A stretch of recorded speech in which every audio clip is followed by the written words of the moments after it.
Ladies and gentlemen, Tony Gaskins here. I already been on this treadmill for a little while. Still working his back, trying to get this back together. And try to strengthen this lower back. So I fell off my son's skateboard years ago at the house, hit that tile, herniated disc, pinched sciatic nerve. So ever since then, my back been tore up. And so I re-injured it, playing basketball, playing soccer, playing football, mess it back up. And I was boxing the other day, and I kept having to deal, and went on ducking punches. I kept going down, and I kept going down and going down, and it hurt my back. So I got my phone sitting in the cup holder, or whatever holder this is on my treadmill. I want to pop in and talk to you about something important, because I know some women who are successful. I know some women who are in college, some women who are just starting to work, women who are in their 30s, women in their 40s, who are waiting until marriage. And that is a very noble thing to do. And there's this movement today, and a lot of people are telling women who have already had that it's no need in you waiting, because you already did it. So you waiting is playing the game.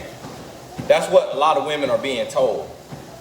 You've already lost your virginity, and they're basically saying to the women, are you a virgin? And if the woman says no, it's like, oh, well, you sloppy seconds, or sloppy 30 seconds. Listen to me. That's all lies from the pit. And it's from the pit, and it's to set you up. Because at any time in life, we have the right and we have the ability to grow. Everybody may not accept your growth. Everybody may not respect your growth. But we have the right to grow. And as you grow, somebody else is growing. And then y'all meet, and y'all on the same path. Y'all growing together. And one of the things I want to encourage the men and women, because it's men who are waiting to marriage that I know. And some of those men are being called gay, down low, whatever it may be. Some of those men are assumed to have a little leg, because they don't want to get in the bed. And so there are women who will put pressure on a man because he's not attacking her body like has been done to her whole life. And so it's women who write me, oh, we've been on 3 dates and he hasn't tried to sleep with me. Do you think he's gay? And I'm like, wow, can he not just be trying to get to know you? Like, can he not just be abstinent right now? Can he not just be trying to get to know your mind? But it's even women that's lost on this here situation. And I'm gonna tell you, God be my witness, let me help you understand something. When I was coming up, what defined you as a man was how many women you could get. So, and what we saw is we saw couples. So you saw mom and you saw dad. Or you saw boyfriend and you saw girlfriend.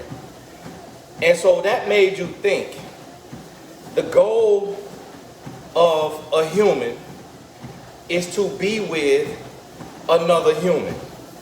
So from the age of 5 years old, we was playing house. I remember me and my cousins playing house.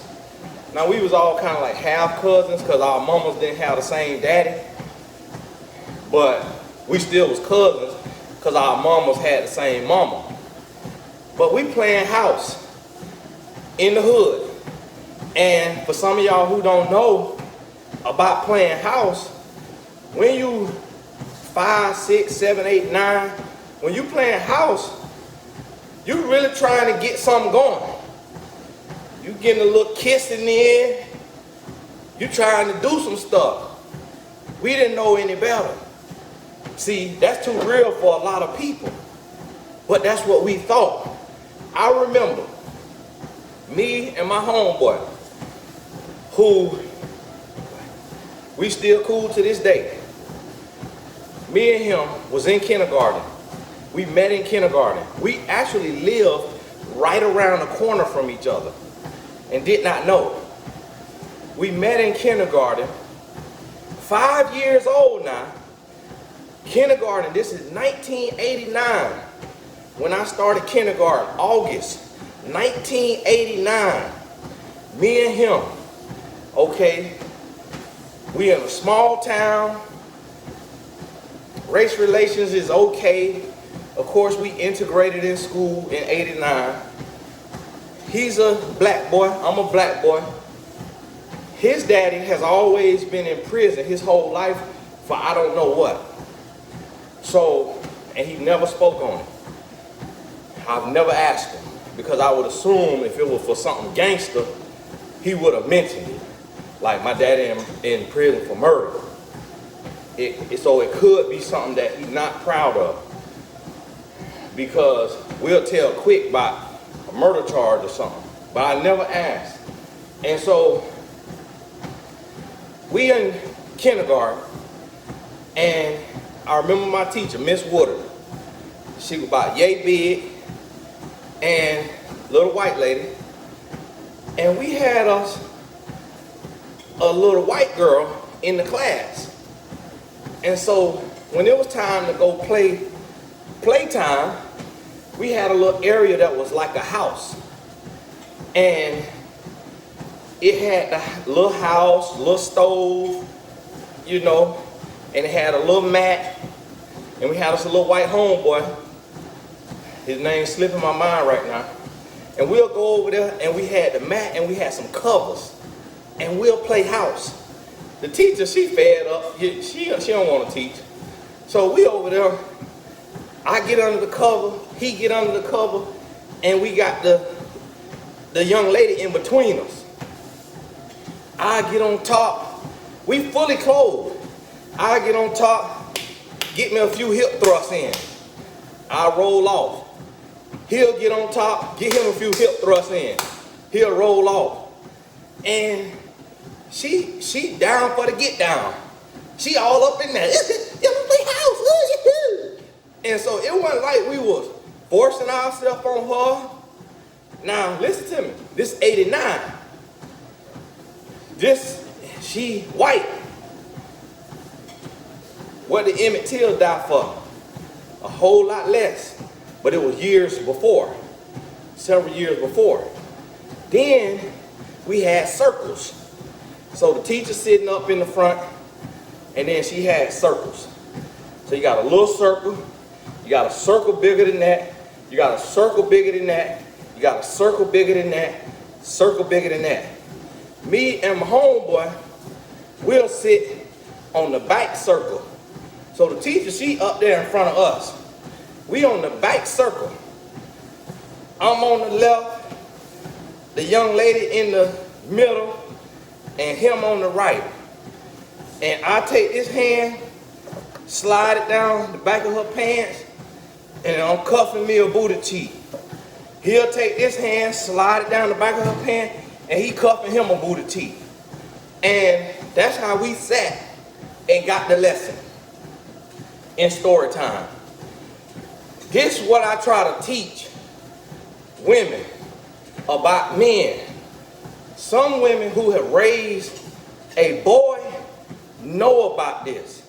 Some women who come from the hood or areas where kids are largely left to themselves know about what hunching is.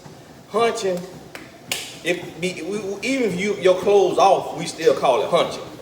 Some women know about that and are not naive to it.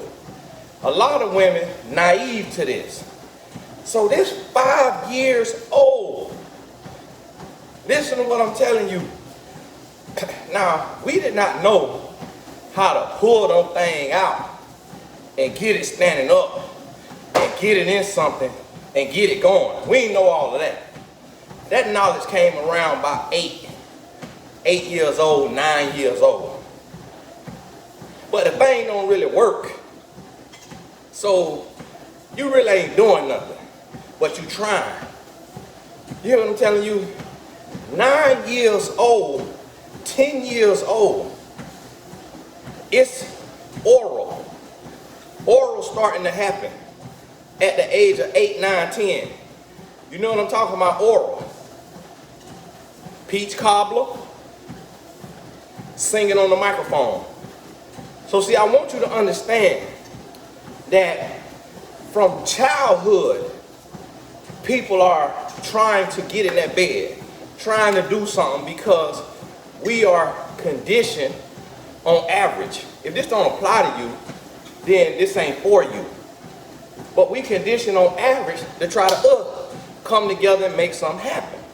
Because that's what we see happening around us with the adults.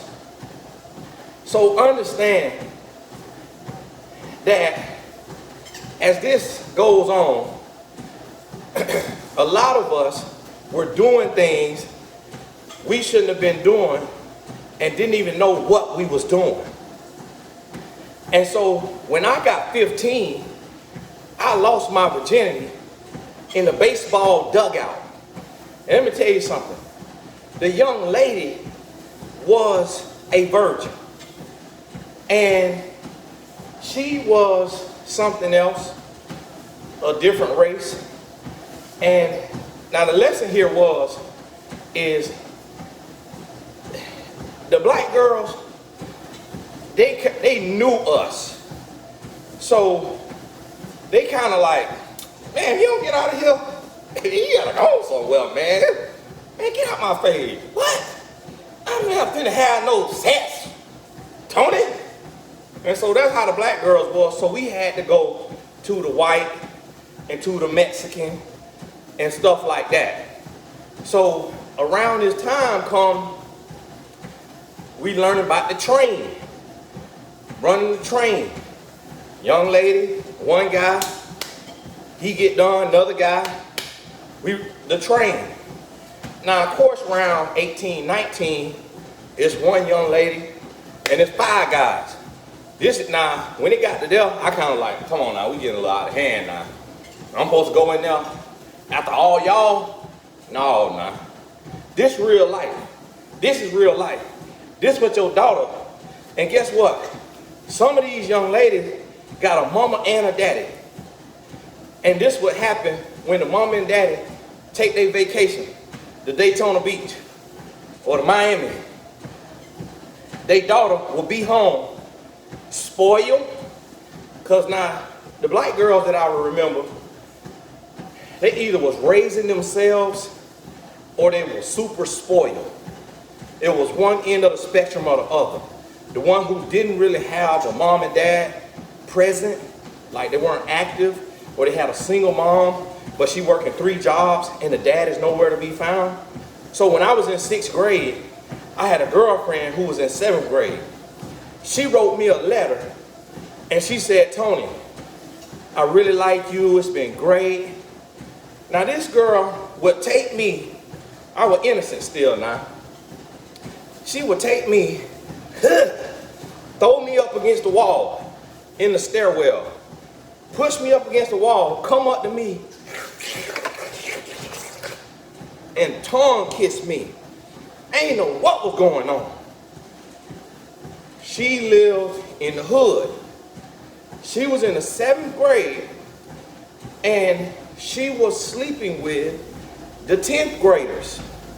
So 3-4 of the 10th graders would be in the neighborhood talking about, hey, yeah, you know, such and such, woo, well, hey.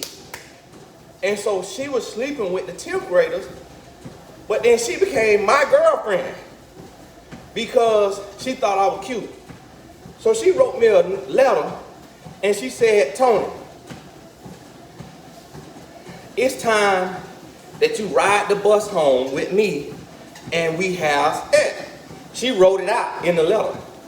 I was just flabbergasted because I was like, wow. So I live over here.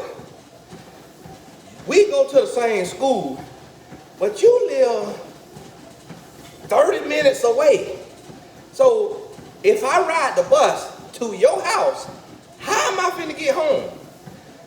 My mama don't even know I got no girlfriend. So you think my mama finna come pick me up from your neighborhood? That's what I'm thinking in my head. I don't know what, I don't remember responding. I don't know, I had to respond. I probably told her, hey, I can't ride the bus home. I ain't got no ride home. So me and her never did nothing.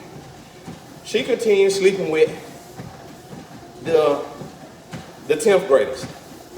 And she might have slept with some 8th, 7th grade, 6th grader too. But she was known to be real fast. And this was a black girl, but she didn't have parental guidance.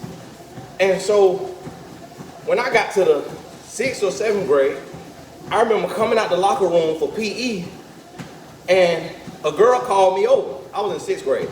She was in the 8th grade. She said, Tony, come here. She said, look at this. And she had Tony on her nails, painted on her nails.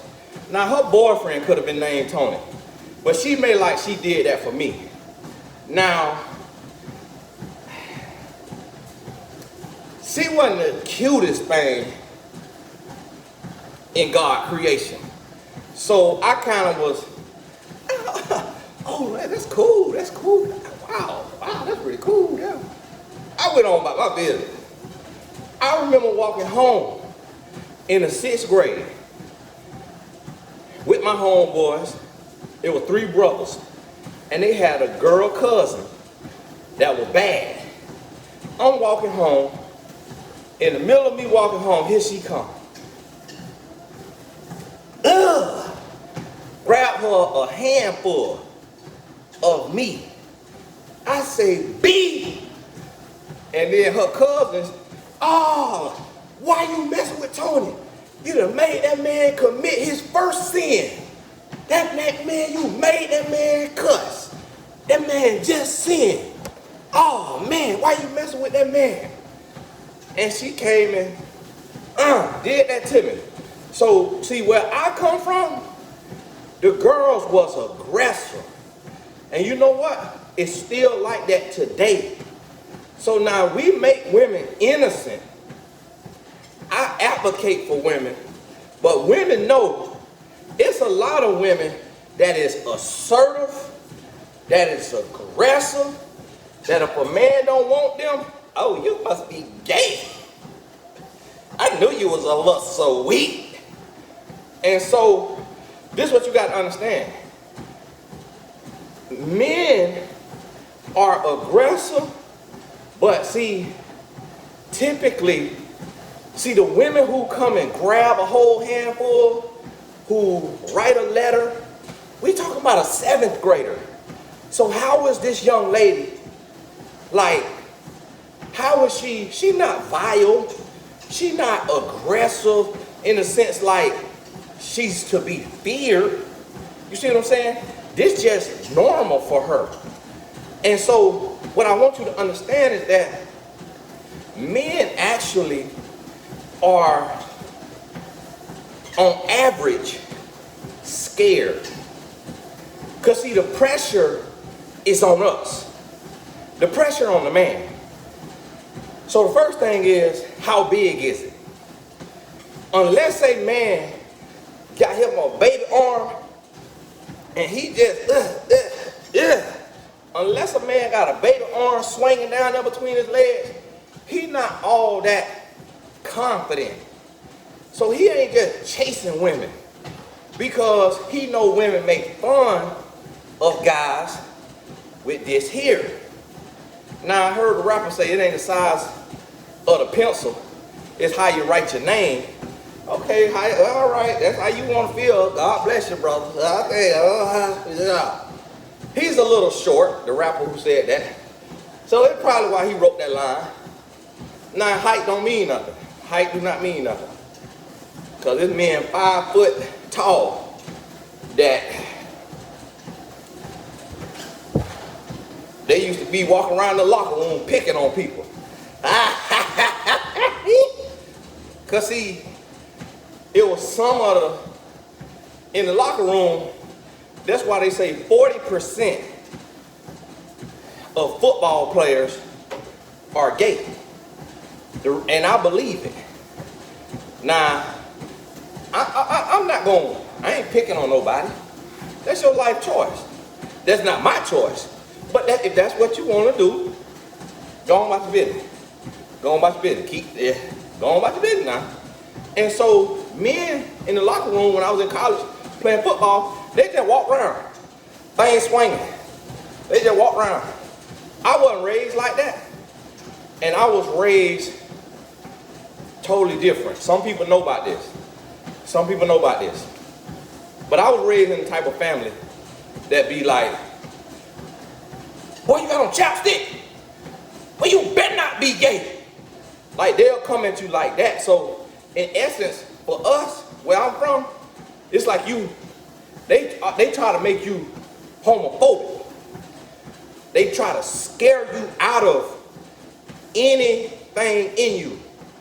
And so, and God bless her soul, I just hurt my back again up here with these theatrics swinging my arm while I'm walking. I done hurt another part of my bike. Oh, Lord. So my next video gonna be out my massage chair. So listen to me. I'm trying to help you understand. Because you got to understand the origin in order for you to understand what we dealing with. So your average man is afraid to sleep with a woman. Because the first thing is the size, okay? The second thing is the stamina.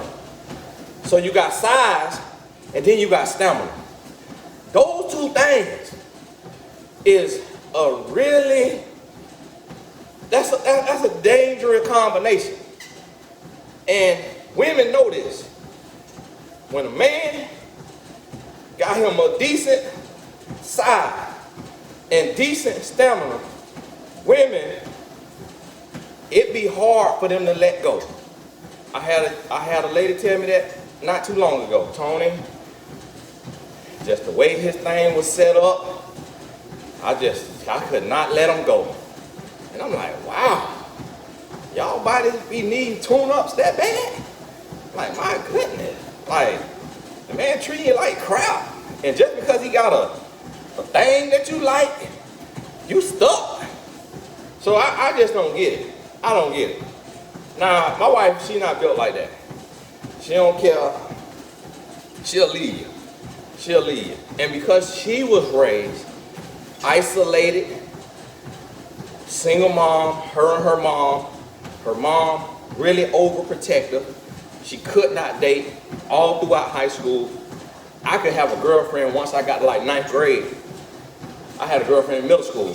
My wife, her mama wasn't trying to hear about no boyfriend. Wasn't trying to hear about no dates, none of that.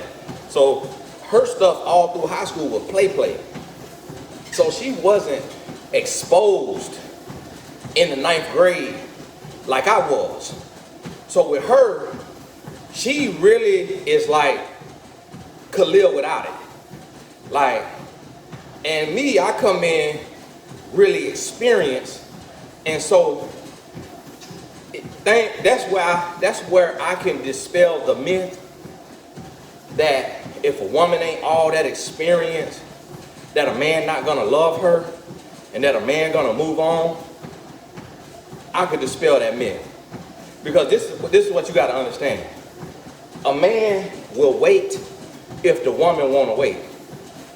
it was not my wife's choice to wait. She just wanted to make sure she knew me, she was comfortable with me, and she was in a relationship with me. But she wasn't, nobody was waiting until marriage at that time when we was dating that we knew of. Like, I didn't know of a virgin at that time. Because, see, today, the reason why it's more common for people to not be virgins, but to be abstinent, is because they're getting new knowledge.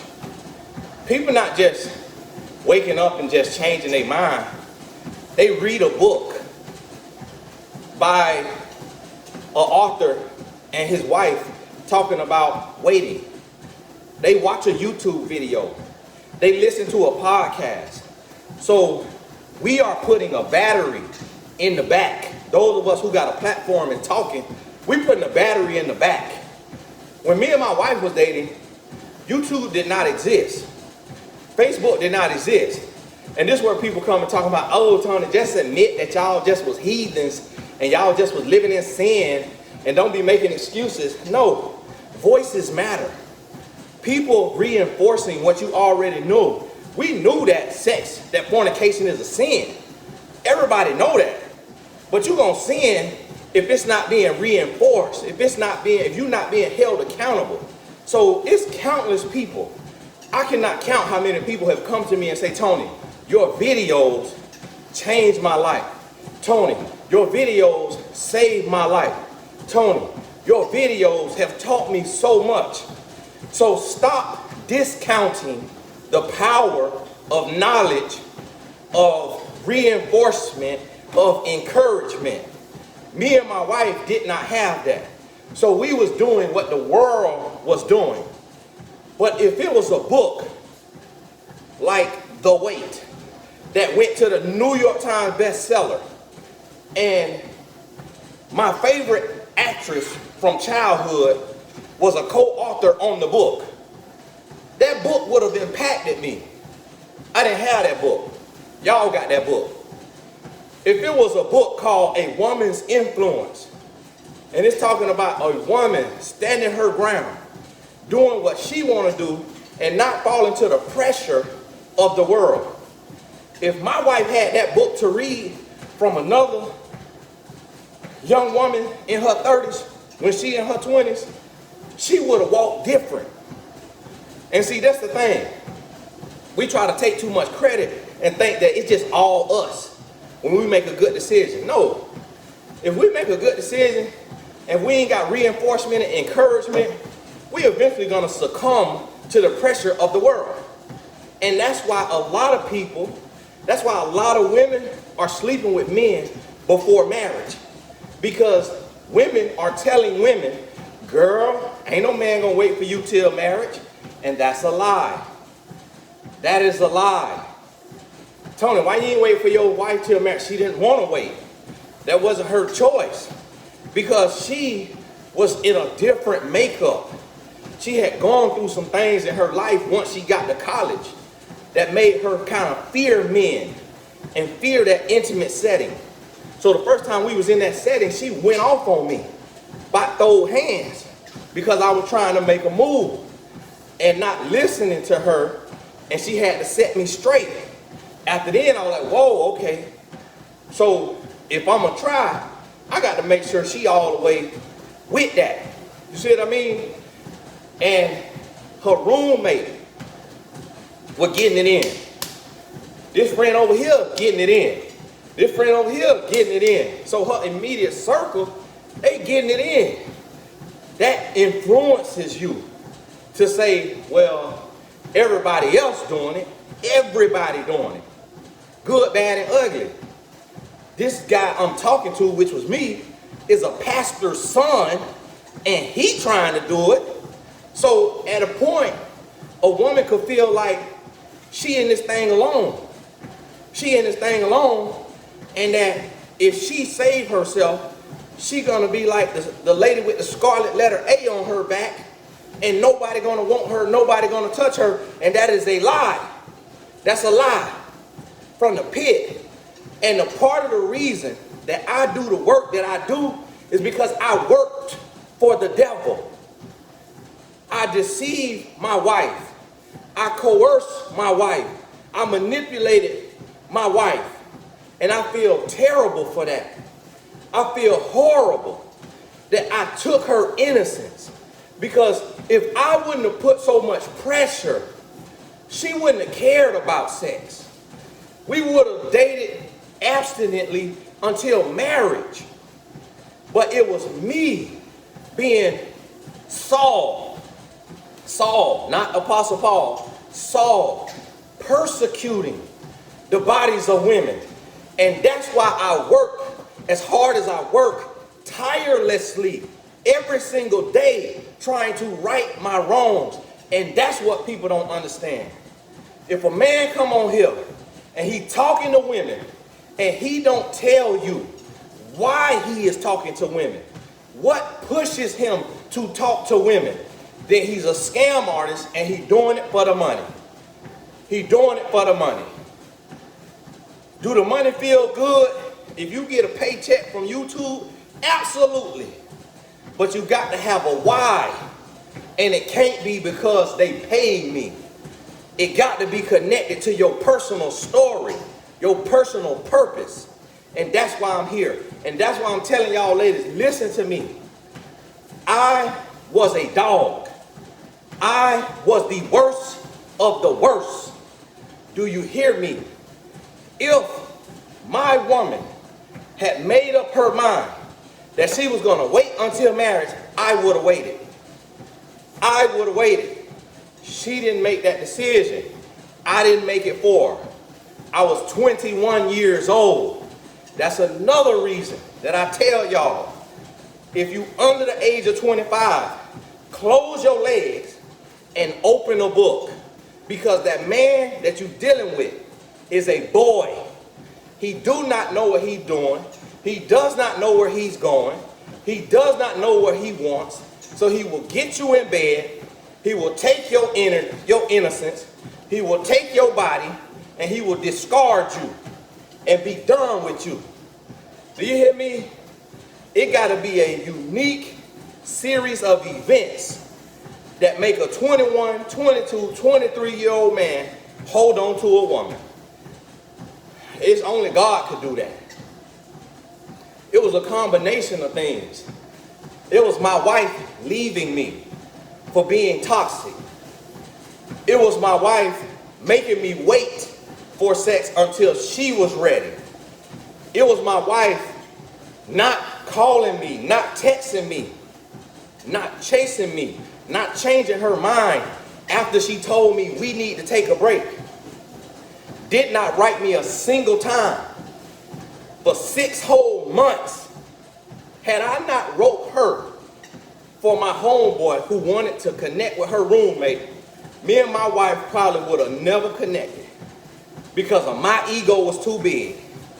And guess what? We had already slept together. So she had chalked that up.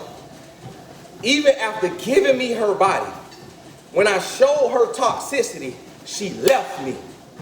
A lot of women would say, oh, well, I've slept with him, so I can't leave now because that's another body. So I'm going to just put up with him treating me bad because I don't want another body. She said, I'll take my chances. One thing I refuse is to be treated badly, to be talked to like a child, mistreated, or what have you. So see, that combination of things made me see her like one in a million. That was a combination of things that I had never seen before. I had never seen before. And on top of that, she was pristine. She took care of her skin. She shaved her legs. She shaved her whole body. So she was smooth. She was lotioned. She was clean. Her nails was clean. Her nails was done. Her eyebrows was arched. Her face was clean. I was not used to that with the women that I would be around and the women I had dated, and the women, a lot of the women did not have good hygiene or didn't want to be smooth. A lot of the women, they had hairy legs. And as a young man, as an athlete, I was shaving my leg. So I couldn't fathom being with a woman who leg hairier than mine. So I was like, listen, it was something feminine to me at 21 about a woman who shaved her legs. And my wife shaved her legs. And so it was women who, they let all their nail, they need a fill-in. The nail done grew down nine inches. Got a whole inch up there of just divot because that nail job is old. My wife, she went in there, she was my girlfriend, every 2 weeks she was in there. She was working 40 hours a week and she was a biomedical science major. That represented ambition. The other ladies that I talked to, they was social studies major, communications major. And ain't nothing wrong with those majors, but to see a woman who is biomedical science and her goal is to be a doctor and she worked 40 hours a week and she on a full academic and sports scholarship, and on top of her whole tuition being paid, she get a refund check of $5,000 every semester. And she take that money and she pay up her rent for 6 months. She pay up her car insurance for 6 months. I saw responsibility. I saw ambition. I saw motivation. And that was new. That was different. And she would study. I would be sitting in the room, not doing my homework, doing no studying. And I would watch my wife study for 8 hours straight. I would go to bed at 1 o'clock, 2 o'clock in the morning. She would stay up all night studying. And then she would go from studying all night, get up at 6, 7, 8, go to class and take the test that she had just studied for 8 to 16 hours. She was built different. So you see what I'm saying? That's why at 21, 22, 23, I'm like, I can't let this woman go. This woman built like none other. This ain't no everyday woman. This next level. So when I realized that, I'm like, oh yeah, y'all got to try to hold on, because I don't think I'm gonna meet a woman with this makeup who beautiful in every sense of the word. You know, take care of herself, smell good, look good, you know, love herself, splurge on herself. She had shoe boxes stacked this high. So after she pay her bills, she go buy Air Force Ones and Jordans. And she worked 40 and 50 hours a week. She got commission working at the jewelry stand. That's where I met her at. That's where I shot my shot at the jewelry stand. I had met her once before. I didn't know it was the same girl. She told me later, yeah, I already met you, but I had a boyfriend. I told you I had a boyfriend. Then I met her again later. So, and then her and her boyfriend broke up. They was on the outs. And so listen to me. Anything she would have said she wanted to do, I would have did it, because she established herself as rare. See, it's not that a man won't wait. It's that you're not rare. If you come to a man and you're not taking care of your body, you 20, 30, 40, 50, 100 pounds over the weight that you're supposed to be at for your height and your age, and you talking about you gonna wait, you're not a prize, you're not a catch to that man. If you come to this man and you're not taking care of yourself, you letting your chin hairs grow, you letting your mustache come in, you know, your nails looking bad, your edges not treated, your wig crooked, you keep scratching your head like this and that wig shifting, it's not feminine to the man. So the man is like, if I'm gonna wait, it got to be something worth waiting for. That's the hard truth now. I hate to say that. That's the hard truth, because what you got to understand about men is we visual creatures. So a man will marry a airheaded woman because she looked the way he want her to look. You hear what I'm telling you? Men, your average everyday man, is marrying first off of the look, the aesthetic. Then comes the personality and all of that. That's an unfortunate truth that you don't want to hear. I got an AC guy here fixing the AC. He texted me. I think he done because I can see him through my window down there. So I got to pay him and see him off, but let me let him wait a little bit. So listen to me. If you want to wait until marriage, wait. If you lose a man because you're waiting, it's because he is not your man. Because the average man, anyways, he want to wait. The average man is looking for a woman that will make him wait.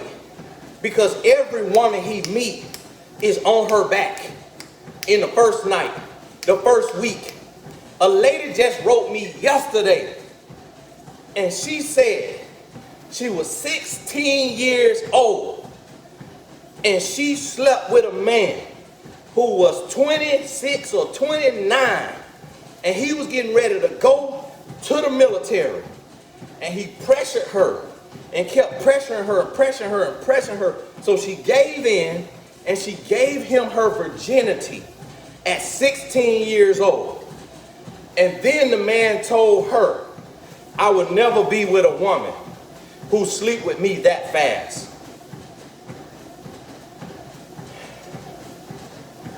This the world we live in.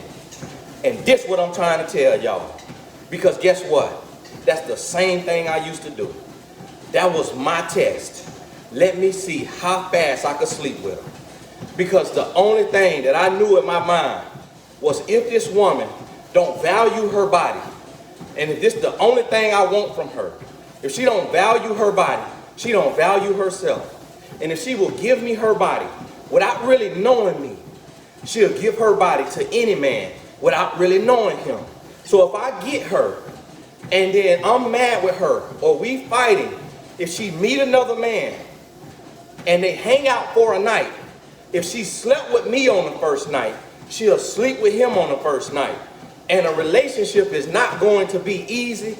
You're going to have breakup to make up. You're going to have arguments. So can I trust this woman? Guess what? I used to do that as a boy, as a teenager. That's what I did.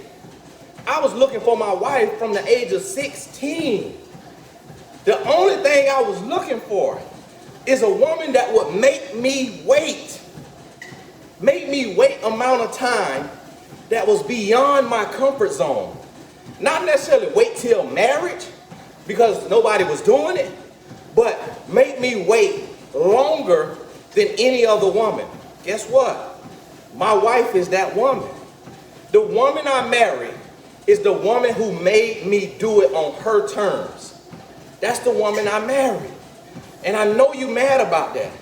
I know you upset because I done seen the comments before. That is not fair. Y'all need to tell the men not to be playing games with a woman and just tell us. If all they want is sex, just say that. That's not life. Nobody coming to you and telling you they game plan. Nobody coming to you and giving you the playbook. Hey, here go all the plays I'm finna run on you. Study them. That's not life.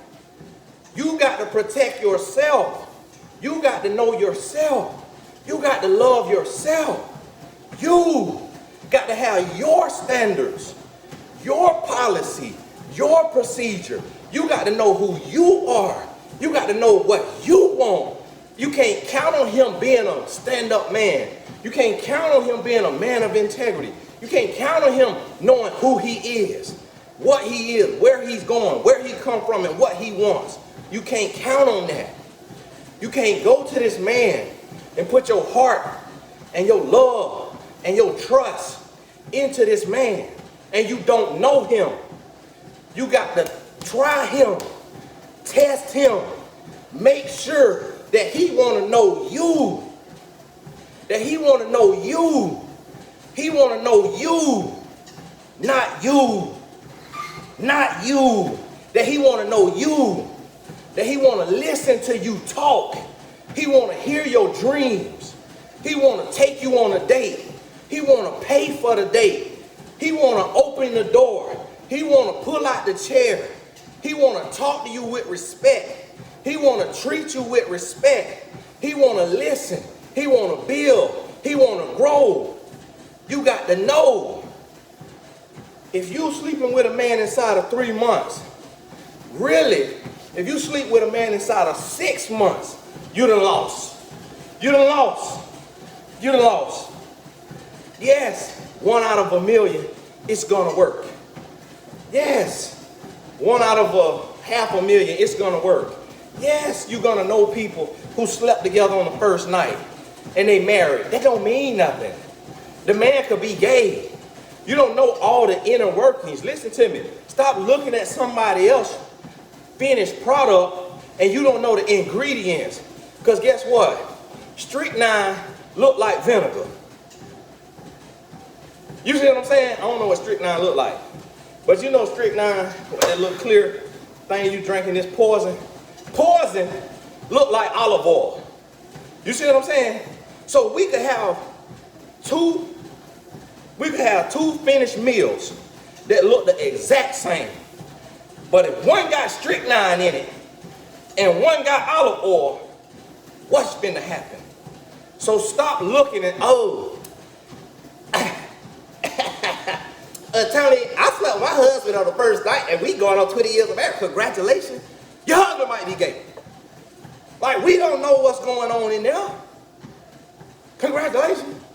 We don't know what's going on. Like, y'all just could have been absolutely a match made in heaven. But it ain't too many matches made in heaven. So stop teaching that. Me and my wife slept together inside of 3 months. And I treat her and see her like a queen. But you know what? For me, 3 months was a lifetime. And the reason why, in my first book, I wrote that a man who is serious about you will wait up to 3 months for sex. I said that men won't wait until marriage for sex because that's where I was at mentally. I was 22 years old when I wrote the book. I was fake, like a lot of these men out here teaching on relationships are fake. I was fake when I wrote the book. I wasn't trying to get no woman no real hope now. The whole game, I was just trying to give about 80% of the game. I wasn't trying to give all of the game now. You see what I'm trying to tell you? Listen to me. But see, now I'm a real man. I can give you the whole game. My wife read that book and she used that book against me because there was enough game in that book for her to sew me up. She stitched me right on up because I became the man that taught her the game. When she read that book, she didn't know I had slept with over 100 women because she never asked the question. She never asked the question. I asked her the question because I would like that. She didn't ask the question because her heart was pure. Her heart was innocent. She wasn't going to judge me off of that. So I asked her, why you ask me? She said, because I didn't want to know the answer. Because if I would have heard 100 plus, she said, you would have never talked to me again. She was like, so I liked you. I wanted to believe the best about you. I wanted to believe the good in you. I wanted to see the good in you. I ain't want my world to be shot. So guess what though? By the time she read the book, she was already pregnant. We was already together. So she like, okay, well, if he a different person now, that's all I could go off of. Is he different now? And that's what happened. That's a real life story. But guess what? I'm not gonna tell you because it worked for us, it's gonna work for you. That ain't how it works. That ain't how it goes. Because you could do the same exact thing Cherie Gaskins and Tony Gaskins did, and you could end up in failure. You will end up heartbroken. You'll end up heartbroken because if you ain't got the same exact recipe, it was a series of events. See, and the other thing, it was a God calling. God graced us through that prodigal son and prodigal daughter experience. He graced us. See, look at the work that I'm doing. Look at the work that I'm doing. God knew that I would be doing this work. You see what I'm saying? So if your husband is not going to be on the front line with me, crying out in the wilderness, trying to educate and uplift for the betterment of the world, he won't have God's same exact grace. He'll be loved, but if he's not called to this, it might not work out the same way for you if you do the exact same mistakes that Cherie Gaskins made. That's why I tell you, everybody grace ain't your grace. Like my client and coach, Amber, I don't know her last name, but maybe it's Smith or something, or I don't know her last name. But the young lady who teach on herpes, and she be in the comments, and she'll say, I came out and I taught about herpes. She say that, I ain't telling her none of her business. She a coach on My Mentor. She got a YouTube channel. Guess what? I'm supposed to have herpes. I guarantee you, I slept with more people than she did. That's supposed to be me. That's supposed to be me. But it's her. How you think she felt when she looked around and she saw strippers, she saw prostitutes who did not contract a STD with the hundreds of men they slept with? How do you think she felt? So I'm here to tell you, see, you got to turn your mess into your message. But you can't look at somebody else's mistakes, and that's the ignorance of society. Oh, we got people telling people to do stuff they've never done. Why would I tell you to do what I did? And I'm telling you what can be done because I'm on the other side and I can look back, and hindsight is 2020. Hindsight is 2020. Foresight is not 2020. Hindsight 2020. So I could tell you what can work because I'm a professional now and I get to see the stories of tens of thousands of people. So I know what'll work now. I know what could be done now. I know that you could save yourself until marriage. I know this now. I didn't know that then. I didn't understand that then. God done showed me something. God done helped me understand now. Tony, you would have waited on your wife if she wanted to wait. But both of y'all was in a state of sin. Both of y'all was in a state of confusion. Both of y'all was following the world and not his blueprint. You see what I'm trying to tell you? My exact example is people. I have coached women who on the night they lost their virginity, they caught herpes. On the very first time they slept with a man, before marriage, they contracted herpes. That's what I'm trying to tell you. Do not get on your back if God done told you to keep your legs closed. I don't care if you done slept with 100 people. If you done slept with 100 people and you ain't caught HIV, syphilis, and some of you ain't even caught herpes, which we could live with, people live with every day, all day, manage it, no breakouts and stuff like that. If you ain't even caught that, which is becoming normal pretty much now today, if you ain't even caught that, and God say save yourself till marriage, don't you let a man sitting behind a desk in the dark tell you that you use goods, that you a used car because you got kids, because you done already slept with somebody, that you can't have standards, that you can't change your mind, that you can't change your life. That's a demon. That's a lie from the pit of hell. You could change any day you wake up and you decide you want to change. Any day you wake up and you make a decision. And guess what? If God don't send you your husband, if God don't send you your wife because you decided to live by the laws and the teachings of God, then that means you ain't meant to be married. That means you meant to change the world like Apostle Paul did. Apostle Paul was a single man and he wrote 13 books in the Bible. Listen to what I'm telling you. This man used to persecute Christians. God turned it around for him and he wrote 13 books in the Bible. His words in the Bible is what carries me, what taught me, what raised me, what helped me become a man who used to persecute Christians. Do you hear what I'm telling you? If God don't send you nobody, get to work. Do the work you called to do. Start your foundation, start your company, build your brand, use your voice, do the work. Guess what? You might not have love, but you're going to have peace. And you're going to have self-love. And if God done told you that you living right and you doing the right thing and you staying off your bank, that he got somebody for you, but you in protective custody, and that person in protective custody, and at the right time, in due season, y'all paths gonna cross, you better believe it. You better believe it. Because God is not a man that he should lie. But you got to make sure this God talking and not you talking. Make sure this ain't your desperation talking. Make sure this ain't your loneliness talking. Make sure this ain't your jealousy talking. This ain't your frustration talking. And to every demon in the comments, I rebuke you in the name of Jesus.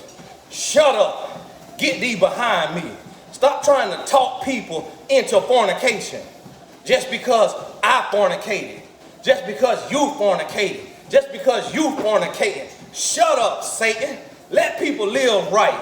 Let people do the right thing. They done tried it their way and it didn't work out. It's time to do it God's way.